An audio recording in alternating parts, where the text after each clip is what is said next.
جی صحیح ہے، liberal democracy liberal نہیں رہی ہے اب تک، اور اب یہ تبدیلی آپ دیکھ رہے ہیں امریکہ میں تو اینٹی امیگریشن جو موومنٹ چلا ہے، بالکل یعنی کہ ایک جو ان کا خیال ہے کہ امریکہ واپس ایک سفید ملک ہو، وائٹ امریکہ ہو، اسی طرح سے یورپ میں بھی امیگریشن کے خلاف کافی موومنٹس ہیں، رائٹ ونگ موومنٹس ہیں، فرانس میں، جرمنی میں بہت تگڑی ہیں، اٹلی میں تو حکومت کر رہے ہیں، تو یہ ایک ویو ہے امیگریشن کے خلاف پوری جو ویسٹرن ورلڈ میں، پر امریکہ میں زیادہ یہ ایکیوٹ ہو گیا کیونکہ ٹرمپ صاحب اس کی لیڈرشپ لے لی ہے، اور ان کا جو بیس ہے وہ بالکل ایک ایکسٹریم پوزیشن لے لی ہے، جو آپ نے دیکھا ہے یہ آئس کی جو اینٹی امیگریشن ایکشنز ہیں، تو کافی اندرونی پھوٹ بھی ہو گئی ہے اس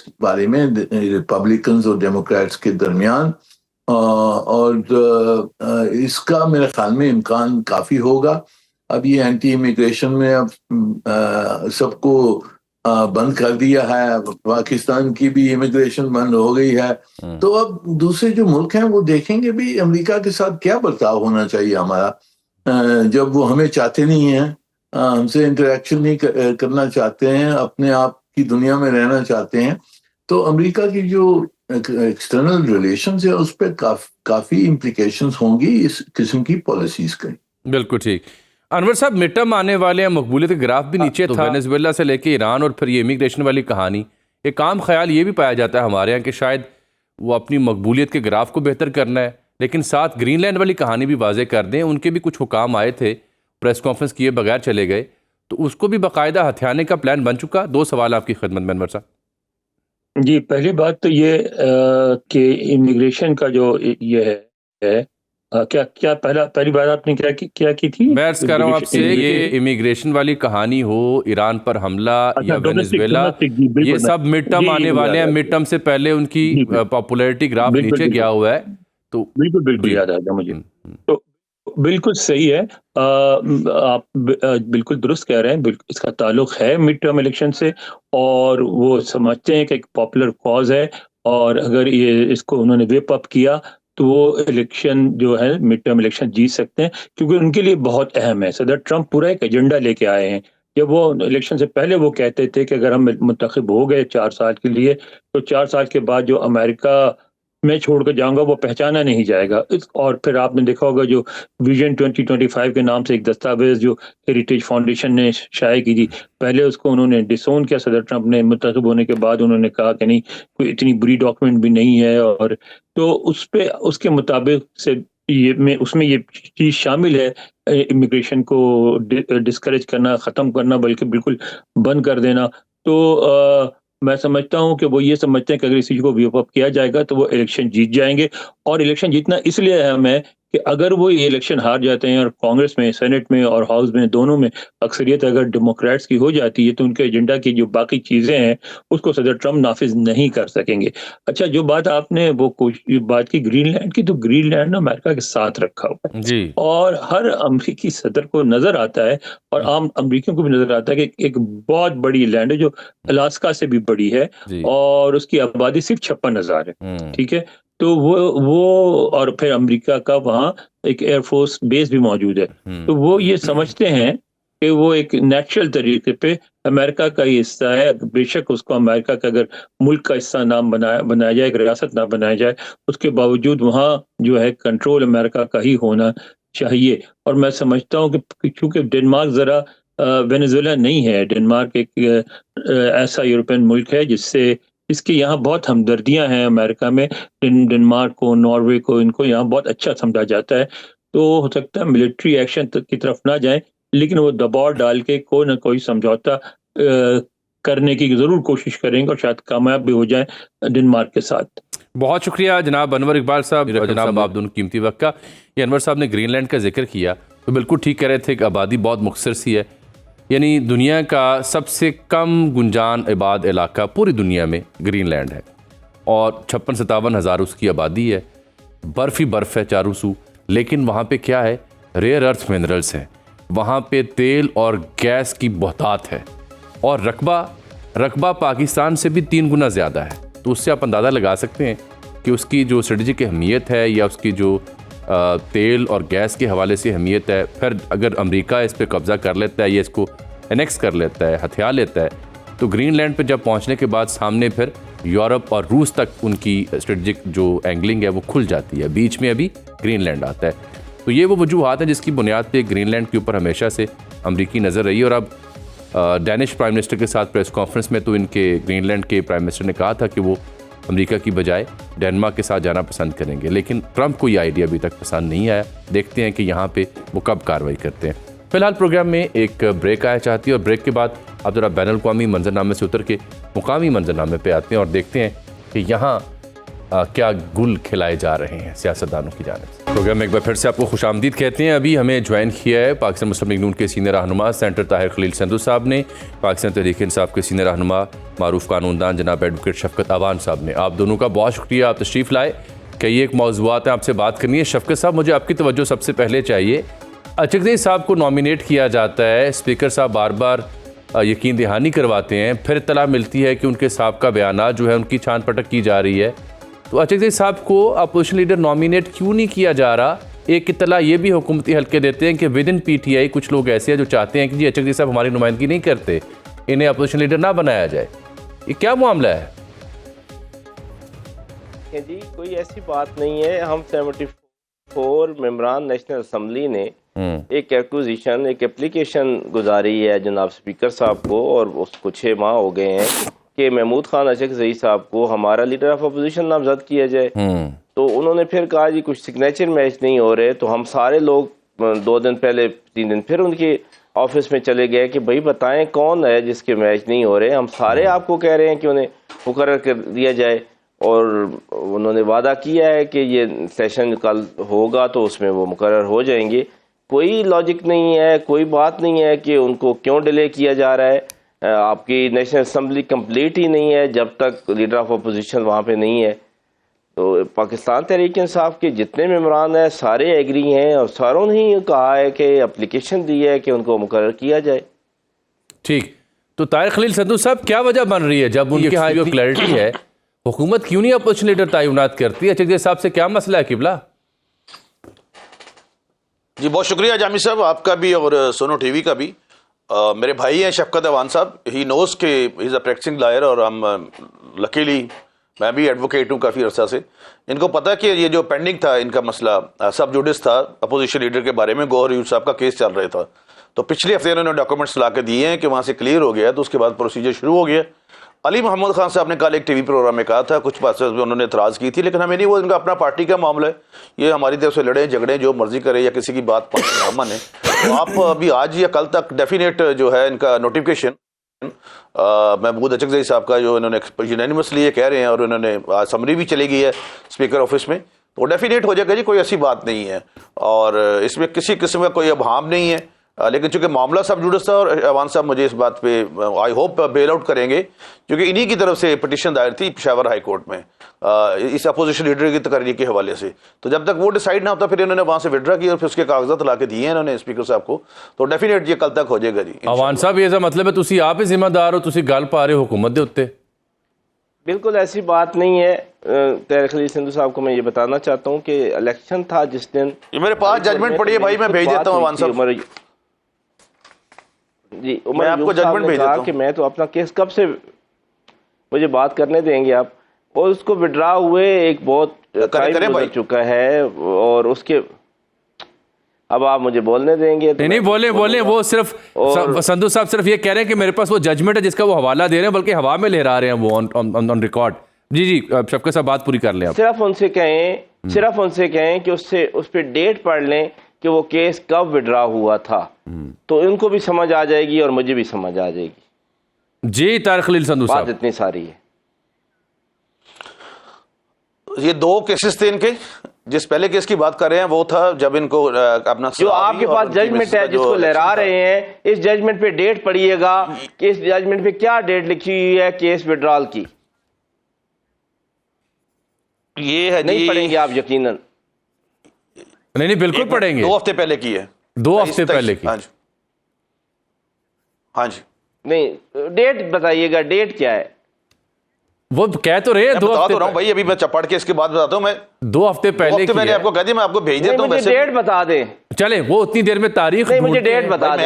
جامی صاحب ان سے ڈیٹ پوچھ لیں بس. ایوان صاحب I'm not bound. جامی صاحب ان سے ڈیٹ پوچھ لیں. اگر میں آپ ان سے ڈیٹ پوچھ لیں بس. پہلے پیج پر سب سے اوپر ڈیٹ لکھی ہوتی ہے.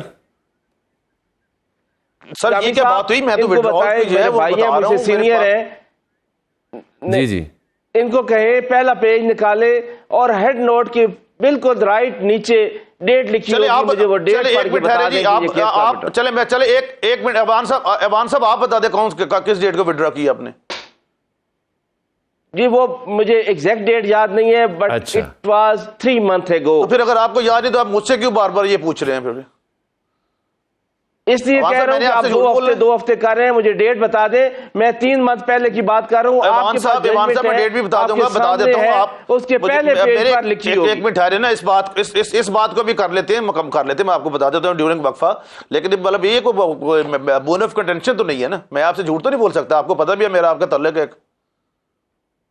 آپ میرے بھائی ہیں, لیکن آپ ڈیٹ پڑھیں گے تو معاملہ حل ہو جائے گا.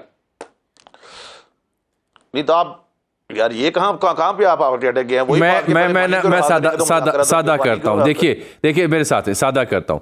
شفقت صاحب آپ کی سوئی تاریخ پہ کیوں اڑی ہے, اس کے پیچھے لاجک کیا ہے؟ پھر میں سندھو صاحب سے ذرا اس کا جواب لیتا ہوں.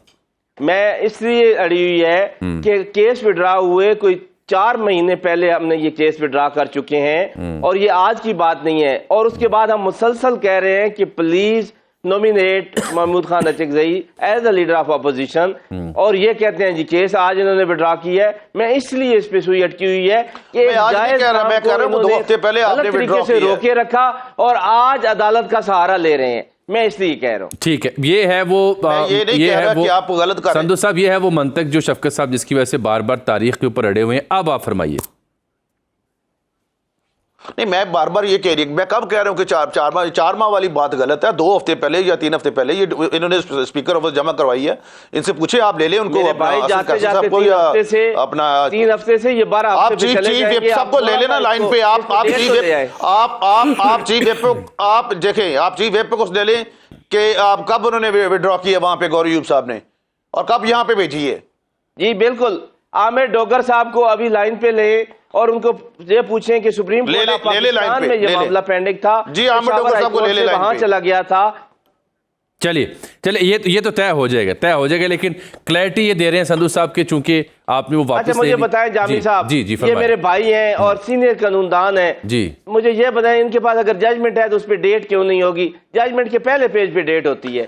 جی یار بات سن, دیکھیں جامی صاحب یہ تو کوئی مسئلہ نہیں ہے, اس بات پہ تو پروگرام نہیں ہو رہا کہ ڈیٹ کی وجہ سے ہم پروگرام نہ کریں آگے. میں کو ججمنٹ سینڈ کرتا ہوں, خود بھی پڑھ لے میں, لیکن سر تاریخ کا مطلب نہیں, تاریخ پہ تاریخ نہ دے. پھر یہ وہ 4 ماہ کی بات کرے, میں 2-3 ہفتے کی بات پہلے بات کر رہا ہوں. ٹھیک چلیے, اب آپ کلیئرٹی, اس میں کون سا مسئلہ ہے؟ نہیں اب آپ اس کو قصے کو یوں نمٹا لینا کہ آپ کہہ رہے ہیں کہ جی ہو گیا مسئلہ حل ہو گیا, جلد نوٹیفیکیشن جاری کر دی جائے گا, یہ آپ نے کہا آن ریکارڈ. جی ہو گیا جی. چلو ایک گل تو موگی اگے چلو. میں آپ کہہ رہا ہوں, اب بھی آن ریکارڈ کر رہا ہوں کہ ان کی فائل چلی گئی ہے اسپیکر صاحب کے آفس میں, آج یا کل تک ان کا نوٹیفیکیشن ہو جائے گا. جی اور لیڈر آف اپوزیشن کو ایک لمبے عرصے تک تعینات نہ کرنے کی کوئی ریزن بھی بتائیں. میں آپ سے سمجھنا چاہ رہا ہوں نا شفقت صاحب, کیا وجہ ہے, کیا وجہ ہے. سو مینی ریزنز آپ کی اپنی. سندھو صاحب ٹھہرے گا, سندھو صاحب ٹھہرے گا.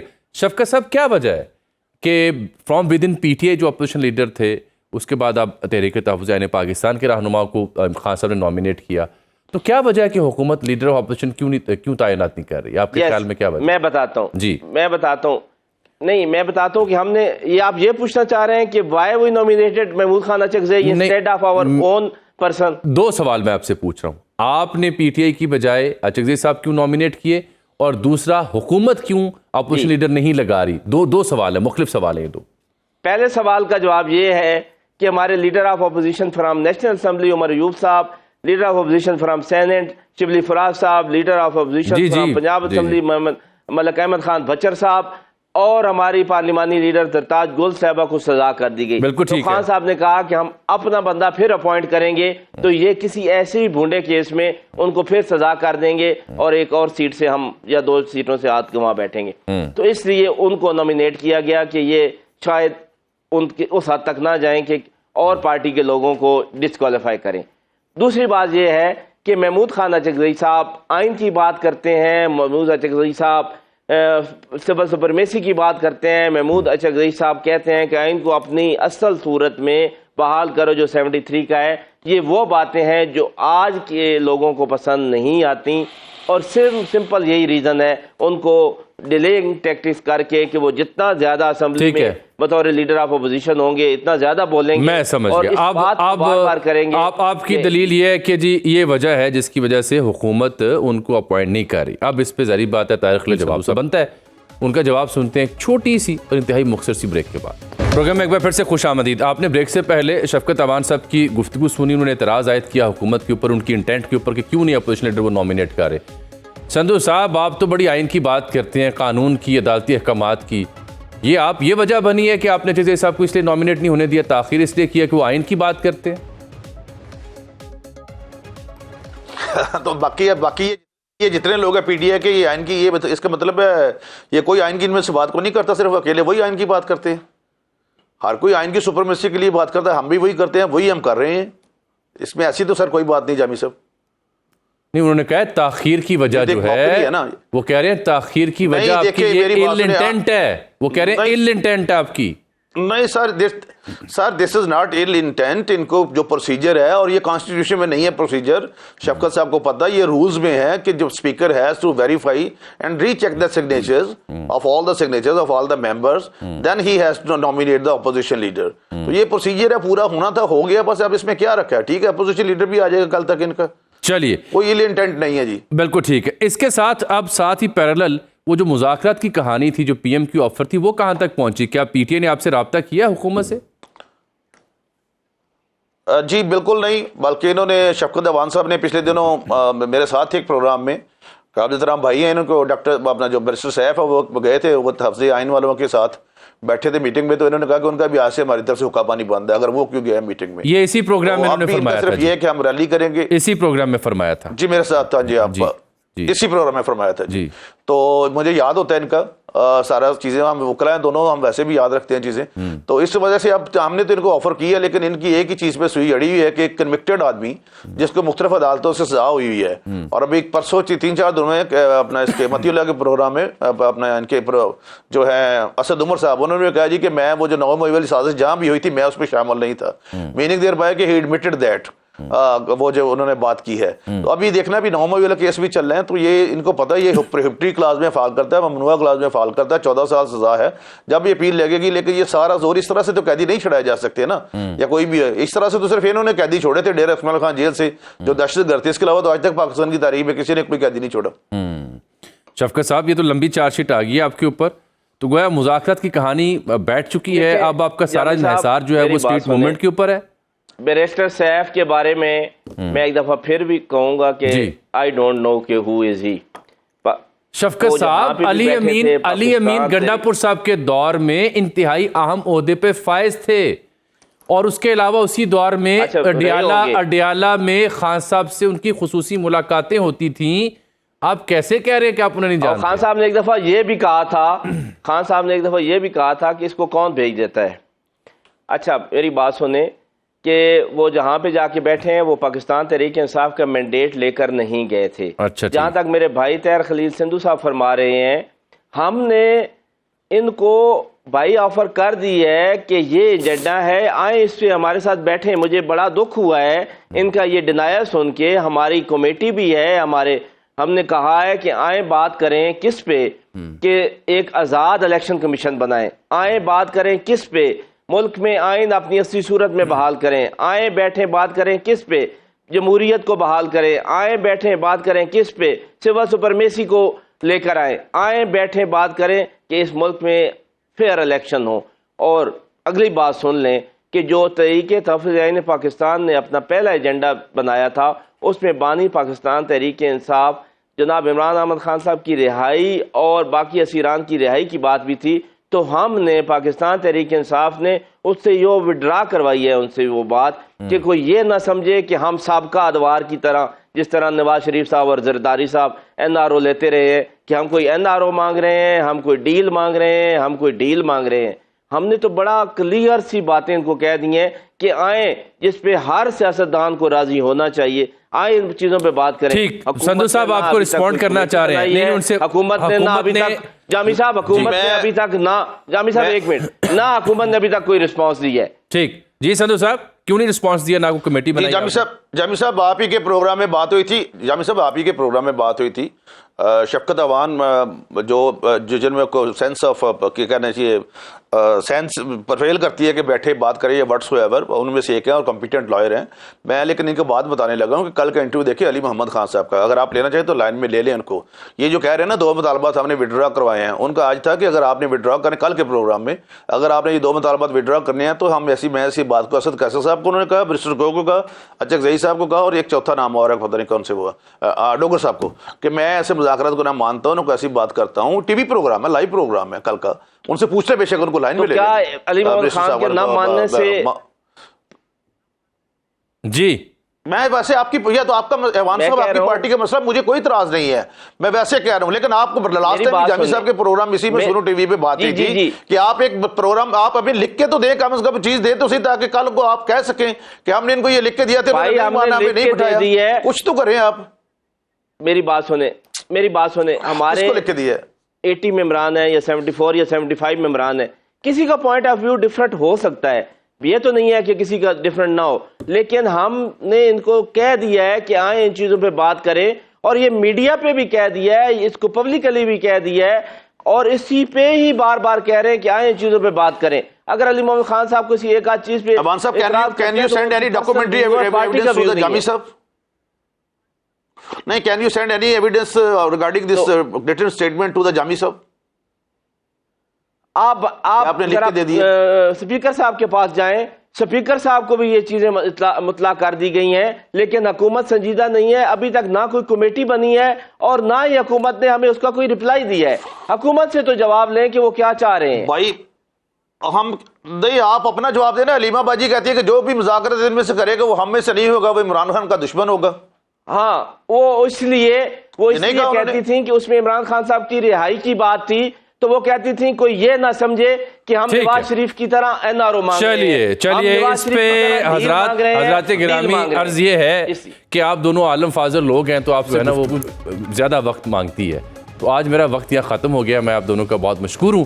ناظرین آج کے پروگرام میں اتنا ہی, ملاقات آپ سے ہوگی اگلے شو میں, تب تک کے لیے اللہ حافظ.